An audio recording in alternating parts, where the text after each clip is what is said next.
Hai dok, sehat? Alhamdulillah sehat. Mbak Sally ya? Dokter Sally, saya manggilnya Mbak atau dok? Enaknya aja lah. Oke. Ya dok, Dokter Sally. Ini kita masih membahas tentang apa ya? COVID. COVID kan masih ramai jadi bahan perbincangan. Nah, kalau dokter sendiri, kan ini masih jaga ya di LKC itu berarti apa ya? Masih pengobatan masih jalan terus ya? Masih jalan, cuman ada pelayanannya ada pembatasan untuk petugas sama pasiennya. Jadi selama pandemi ini tetap jaga terus? Jaga terus. Ada persiapan khusus nggak? Kalau untuk persiapan khusus ya standar sih, kalau untuk di klinik biasanya tetap harus pakai APD. Mungkin kalau misalnya di klinik-klinik primer, biasanya kita pakai APD-nya yang paling level 1, cukup pakai kacamata, terus pakai masker gitu-gitu sih, sama pakai istilahnya gown di baju untuk periksa. Dan itu berlevel ya? Ada levelnya 1 sampai 3. 4 sampai 4 pakai hazmat. 3 pakai yang gown itu. Paling cuman kan harusnya nanti ada screening dulu di luar gitu. Nanti kalau misalnya ada gejala mengarah ke COVID, batuk pilek, demam dan lain-lain, nanti baru untuk petugasnya mempersiapkan APD-nya sesuai sama levelnya tadi. Terus di Gresiatnya Dompet Duafa ini kan ada beberapa program kayak program untuk apa istilahnya? Klub ya? Iya sih, namanya klub diabetes ya, klub diabetes atau DM. Nah gitu. Klub itu otomatis kan karena klinik juga pelayanannya terbatas ya, maksudnya dibatasi ya gitu. Ada pelayanan khusus nggak? Maksudnya ada kayak perawatan khusus nggak sih? Atau cara pelayanan di klinik sendiri ada yang khusus nggak untuk pasien DM dulu lah? Ada. Kalau untuk pasien DM biasanya kalau misalnya memang pasiennya sudah klub kan berarti sudah rutin setiap bulan sekali. Itu selama COVID kita biasanya tetap melanjutkan obat sesuai dengan dosis sebelumnya.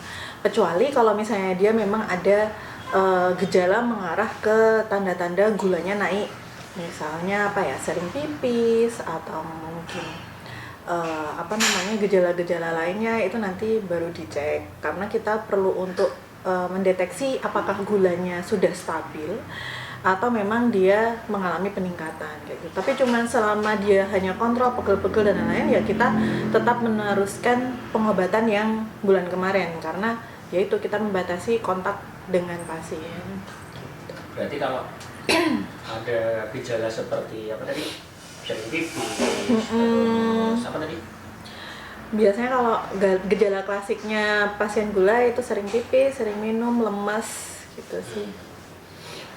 Itu banyak makan tapi tetap lemas. Ada kemungkinan gulanya. Kalau dokter sendiri menyarankan untuk pasiennya gimana kalau merasakan seperti itu gitu selama pandemi ini lah? Nah masalahnya kan selama pasien yang punya penyakit gula meminum obat anti diabetes atau obat anti gula, itu ada obat yang dia mempunyai resiko bikin gulanya turun. Jadi kadang merasa lemas dan lain-lain, itu juga bisa karena efek dari obatnya. Takutnya nanti hipoglikemi. Nah kalau misalnya hipoglikemi biasanya kita suruh edukasi bawa sangu permen, atau misalnya udah ngerasa lemas langsung minum teh kayak gitu, atau teh manis atau minuman manis gitu biar dia tidak ngedrop.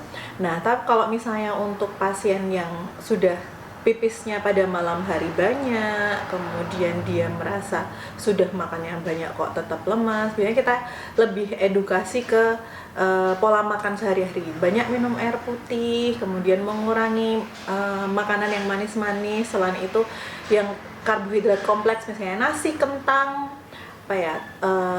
singkong gitu kan termasuk karbohidrat kompleks, itu biasanya dibatasi, dikurangi dulu gitu. Kecuali kalau misalnya pasiennya sudah terlihat lemas dan lain, nanti dicek gula lagi. Berarti untuk sementara ya merawat diri sendiri dulu di rumah. Merawat ya. diri sendiri. Tapi tetap di kedai ini tetap kalau obatnya habis ya monggo silahkan Iya, monggo. karena memang pasien gula itu harus minum obat terus seumur hidup, jadi tidak bisa sembuh, hanya bisa dikontrol. Misalnya pasiennya kehabisan obat kemudian dia merasa sudah sembuh atau sudah tidak ada keluhan, kemudian pasien memutuskan untuk stop obatnya sendiri, suatu saat gulanya itu tinggi, nah itu berarti harus pengobatan gula mulai dari awal lagi, jadi harus dengan dosis mulai awal lagi gitu. Jadi ya gitu, ngulang. Oke. Sama aja ngulang. Berarti selama COVID ini pun ya di klinik ini juga tetap melayani. Ya, jadi jangan sampai pengobatannya itu putus, istilahnya mengulang obat lagi atau obatnya habis tidak periksa lagi. Memang sih kita tidak bisa ngecek gula darahnya ya langsung gitu pakai apa istilahnya itu stick GPS atau gula darah itu ya, tapi kita memperhatikan kondisi badan sendiri ya, kira-kira seperti apa enak atau enggak kayak gini gitu. Di klinik di Gerai Sehat Domedova ini juga ada klub HT ya? Ada klub darah tinggi, ada klub gula. Potensi darah tinggi ya, itu.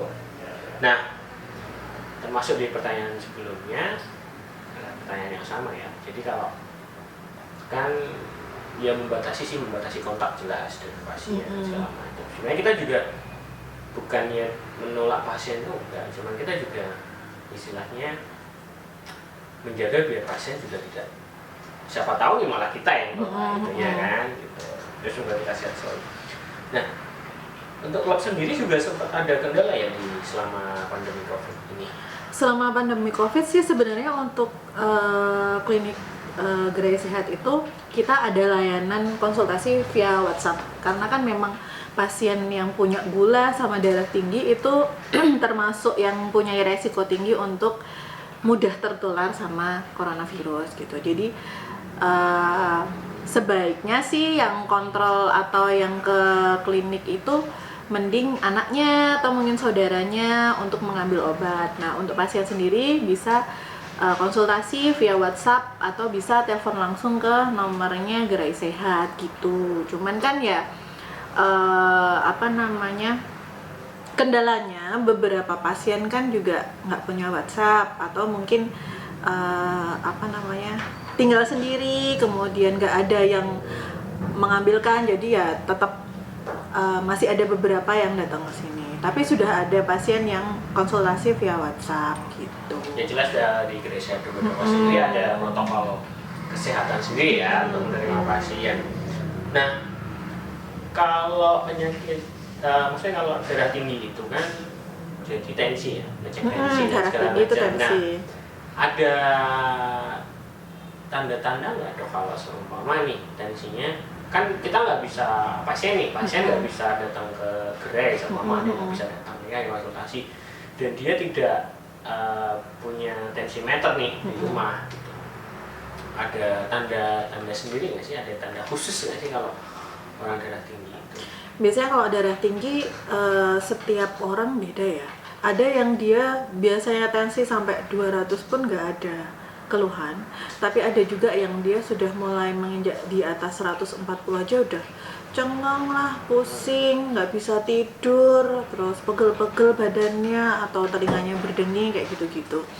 Cuman ya karena ini pasiennya sudah punya darah tinggi, kalau misalnya periksa di Gerai Sehat kan kita punya rekam medisnya, jadi nanti kita lihat oh ini pasiennya memang sudah rutin minum obat darah tinggi, atau oh ini pasiennya nggak rutin minum obat darah tinggi. Ya paling kalau misalnya sudah rutin minum obat darah tinggi, kalaupun tensinya naik biasanya nggak akan yang naik banget sampai 200, jadi nggak sampai ke hipertensi emergensi atau hipertensi urgensi yang sampai perlu dilakukan